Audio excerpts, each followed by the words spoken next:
आणि गेले 5 वर्ष 11B 11 आणि 12 ह्या 3 बिल्डिंगच्या सगळ्या लोकांनी एकत्र येऊन रिडेव्हलपमेंट करता प्रत्येकाला जवळजवळ फ्लॅट पण बिल्डरकडनं अलोकेट झालेले आहेत. आमची फाईल म्हाडाकडे आता लास्ट स्टेजला आलेली आहे आणि हे होत असताना कोणीतरी एका आमदारांनी पत्र दिलं आणि त्याच्यावरती मुख्यमंत्री साहेबांनी तात्पुरती स्थगिती दिलेली आहे. 1960 साली म्हाडामार्फत इमारतींचे बांधकाम सुरू झाले. 1960 ते 1964 या 4 वर्षात जवळपास 53 इमारती येथे उभ्या राहिल्या. त्या इमारतींमध्ये जवळपास 803 कुटुंब वास्तव्यास आहेत. तब्बल 65 वर्षे जुनी लोकमान्य नगर सोसायटी आहे.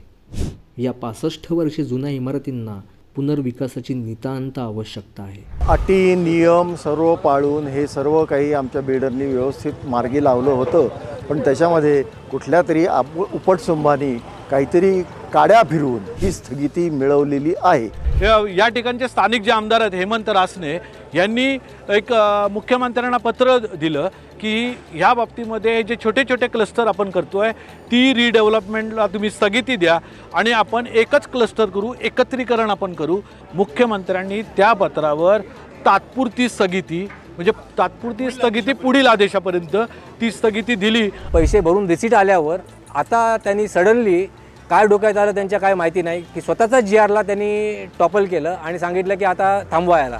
तर ह्या वेळेला कॉर्पोरेशनची इलेक्शन आलेली आहे.